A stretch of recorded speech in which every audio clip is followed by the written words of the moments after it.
Hello everyone. आज की हमारी वीडियो में हम कंप्लीट करेंगे prokaryotic cell and eukaryotic cell. ठीक है, बिगिनिंग विद प्रोकैरियोटिक सेल। अब जो प्रोकैरियोटिक सेल्स होते हैं ना, इसके 4 एग्जांपल्स होते हैं। क्या क्या? Bacteria, blue green algae, mycoplasma and PPLO. Let's check it out. देखो, bacteria, blue green algae, mycoplasma and PPLO. ठीक है। अब जो प्रोकैरियोटिक सेल्स होते हैं ना, इनके डिफरेंट शेप्स होती हैं, जैसे कि bacillus rod like, coccus spherical, vibrio comma shaped and spirillum spiral shaped. ठीक है, ओके। अब हम शुरू करेंगे प्रोकैरियोटिक सेल। देखो, प्रोकैरियोटिक सेल में ना क्या रहता है कि बाहर सेल वॉल होएगी, अंदर क्या होता है? Cell membrane. समझ में आया? इजी।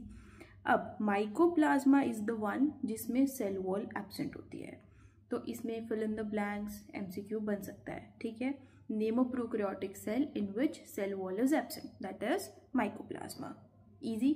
ठीक है, अब हम स्पेसिफिकली शुरू करेंगे। ठीक है, अब ये है हमारा प्रोकैरियोटिक सेल। ठीक है, जो बिल्कुल बाहर होता है उसे हम क्या बोलते हैं? Cell envelope. क्या बोलते हैं? Cell envelope. अब सेल एनवलप के अंदर 3 चीजें आती हैं। जो आउटर मोस्ट लेयर है उसे बोलेंगे ग्लाइकोकैलिक्स, फिर सेल वॉल, फिर plasma membrane. Easy. Glycocalyx, cell wall, plasma membrane. देखो, जो ये थिक थिक सा दिख रहा है, ये ग्लाइकोकैलिक्स है, ये क्या है? सेल वॉल, और अंदर वाली क्या है? Plasma membrane. ठीक है, चलो अब इसके बारे में थोड़ा पढ़ लेते हैं। देखो जी, cell envelope consist of tightly bound 3 layered structure. ठीक है, outermost glycocalyx followed by cell wall and then plasma membrane. तीनों कंबाइन होके क्या बन जाती है? A single protective unit. Easy. ठीक है, अब हम देखेंगे। देखो बेटा, जो आपका ग्लाइकोकैलिक्स है ना, इसमें भी 2 कंडीशंस हैं। अगर तो लूज शीथ है ये, ठीक है, तो हम इसको बोलेंगे स्लाइम लेयर। अगर ग्लाइकोकैलिक्स क्या है? थिक एंड टफ, तो उसे हम क्या बोलते हैं? कैप्सूल। इजी। ठीक है, अब ग्लाइकोकैलिक्स के बारे में देखा, अब हम किसको देखेंगे? Cell wall. सेल वॉल जैसे हमने यूकैरियोटिक सेल या प्लांट सेल, एनिमल सेल में भी देखा था कि सेल वॉल की क्या होता है? It provides shape to the cell, और दूसरा क्या प्रोवाइड करता है? उसके लिए स्ट्रॉन्ग स्ट्रक्चरल सपोर्ट प्रोवाइड करता है। ठीक है, ताकि वो जो पर्टिकुलर बैक्टीरिया है वो क्या ना कर जाए? कोलैप्स ना कर जाए। ठीक है, नेक्स्ट क्या है? Plasma membrane.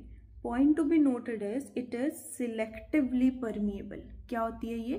Selectively permeable. ठीक है, और इंटरैक्ट करती है with the outside world. Easy.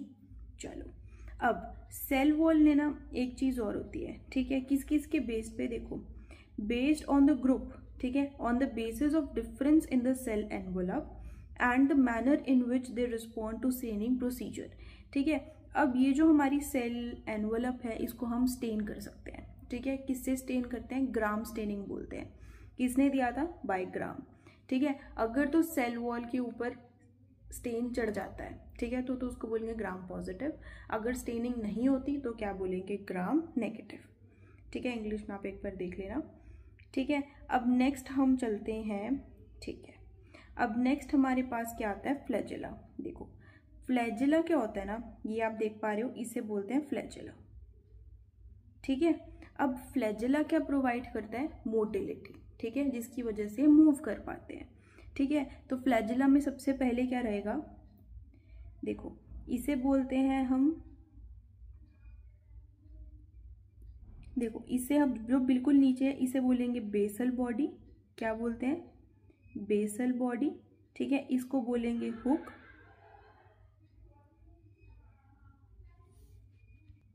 तो इसको क्या बोला? बेसल बॉडी, हुक, और इसको क्या बोल देते हैं? फिलामेंट। ठीक है जी, क्या बोल दिया? फिलामेंट। अब एक बार देख लेते हैं। देखो,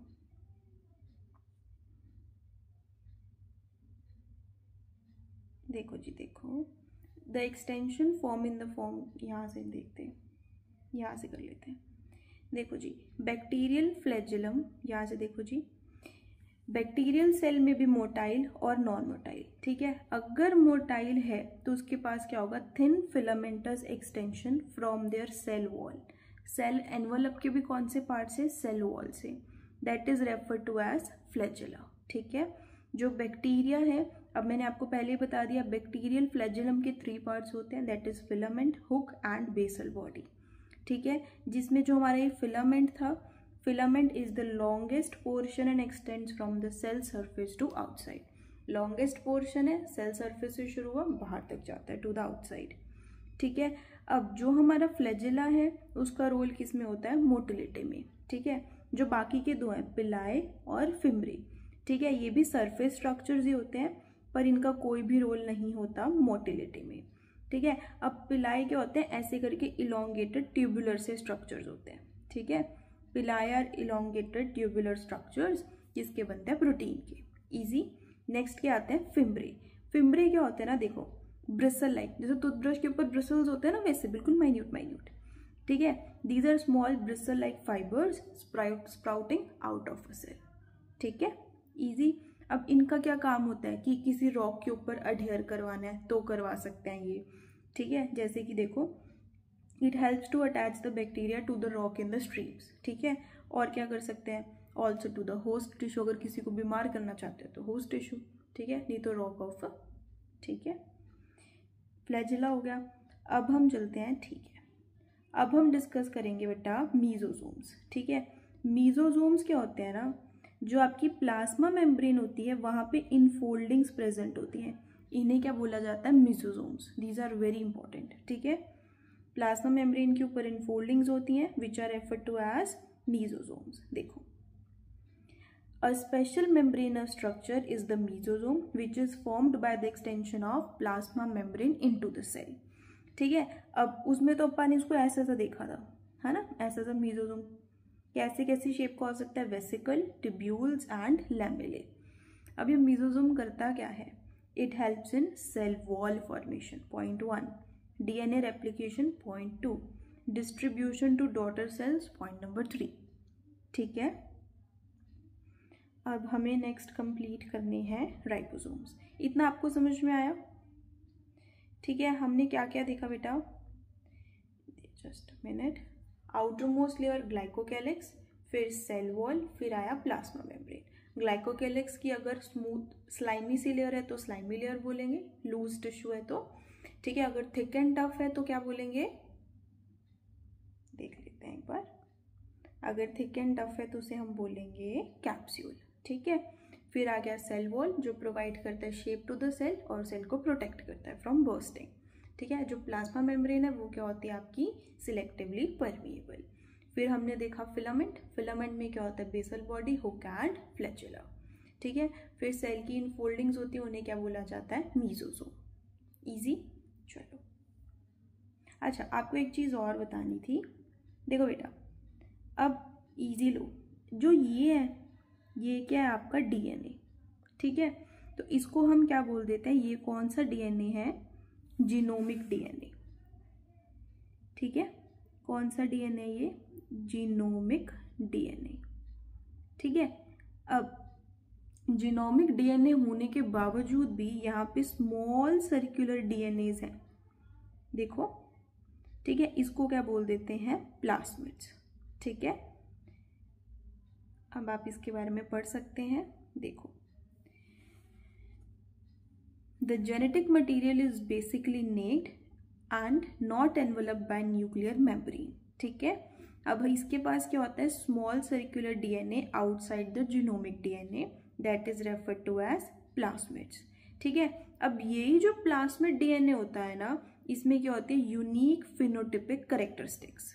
ठीक है, जिसमें से एक कैरेक्टरिस्टिक है रेजिस्टेंस टू एंटीबायोटिक्स। इजी।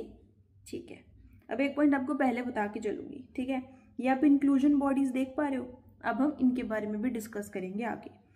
पहले हम डिस्कस करते हैं राइबोसोम्स, फिर करेंगे इंक्लूजन्स। ठीक है, अब राइबोसोम्स तो यार आपने वैसे पढ़ लिए हैं, राइबोसोम्स याद आ रहा है कुछ, कि जो हमारे राइबोसोम्स होते हैं ये 70S भी हो सकते हैं, 80S भी होते हैं, आ रहे हैं ना। जो 70S होते हैं वो किसके कॉम्बिनेशन से बनते हैं, S मतलब स्वेटबर्ग्स यूनिट। ठीक है, और सेडिमेंटेशन यूनिट भी कह देते हैं। ठीक है, हाँ जी। अब जो 70S होते हैं किसके कॉम्बिनेशन से बनते हैं, 50S और 30S से। ठीक है, ये भी आपको पता है। अब एक चीज़ और देख लो, जब राइबोसोम mRNA के साथ कंबाइन करता है। किसके साथ? mRNA के साथ कंबाइन करेगा तो क्या बनाता है? पॉलीराइबोसोम्स। ठीक है, पॉलीराइबोसोम्स और पोलिसोम्स।